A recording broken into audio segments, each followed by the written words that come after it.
বন্ধুরা, আমার একটা কাজের সাথে রেস্টুরেন্ট থেকে এমনিও অর্ডার এসছে যে আমার রাইট হ্যান্ড সাইডের টেবিল আছে, লেফট হ্যান্ড সাইডেও টেবিল আছে। তো দুদিকের টেবিলে তো একটার সাথে যদি 12-12 24 ভোল্টের পাখা কি ঘোরানো সম্ভব হবে? আমি বললাম হ্যাঁ, কেন হবে না, কিন্তু অতিরিক্ত টাইম দেবেন না, ডিসি ভোল্টেজে চলবে, একটু 2 ঘন্টা পর পর পাখাটাকে রেস্ট দেবেন। এটা ব্যাটারিতেও চলে অবশ্য। হ্যাঁ, তো আমি কি করেছি, তো আমি এর আগেও ভিডিওতে পাঠিয়েছি, আমি তো এইদিকে একটা পাখা ঠিক করে রেখে দিয়েছি যে এটা আপ অ্যান্ড ডাউনে হবে। আমি আর একটা যেটা বানাচ্ছি সেইটার এই যে নাট বোল্ট দেখছেন, সেই নাট বোল্টটা এই জায়গাটা ইউজ হবে। আমি এক হাতে কাজটা করছি, যেহেতু আপনারা দেখতে পাবেন না। এই দেখুন, এই যে নাট বোল্টটা এই দুটোর মধ্যে ফিক্সড হবে এখানটায়।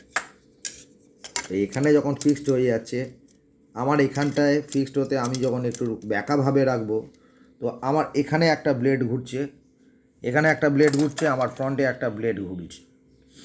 আমি চাইলে এখানটায় আর একখানা মোটর দিয়ে আমি এই সাইডেও আর একখানা পাখা আমি বানাতে পারি। আমার এখান থেকে লম্বা আমি স্কেল করে দিচ্ছি, যেটা স্কেলটা সোজা গিয়ে দেওয়ালে ড্রিল করে ফিটিং হয়ে যাবে। আমি চাইলে 3টে পাখা আমি বানাতে পারি এইটার মধ্যে। ঠিক আছে, এমনকি এটা মিডল সাইডে রাখলে আমি এখানটায় একটা মোটর যদি আমি এখানটায় বসিয়ে দিতে পারি, আমি যদি এখানটায় একটা মোটর ঢুকিয়ে দিতে পারি, তো অপোজিট সাইডেও একজন আর একটা পাখা ইউজ করতে পারবে। সব কিছুই সম্ভব, এটা ব্রেন খাটাতে হয়। বন্ধুরা দেখতে থাকুন, আমার চ্যানেলে অনেকজন অনেক রিকোয়েস্ট পাঠায়। আপনাদেরও কোনো কিছু চাইলে বলবেন যে এর পদ্ধতি কেমন হতে পারে, আমি নিশ্চয়ই ভিডিওতে আপনাদের পাঠাবো। আপনাদের অনেক অসংখ্য ভালোবাসা আছে, তার জন্য অসংখ্য ধন্যবাদ।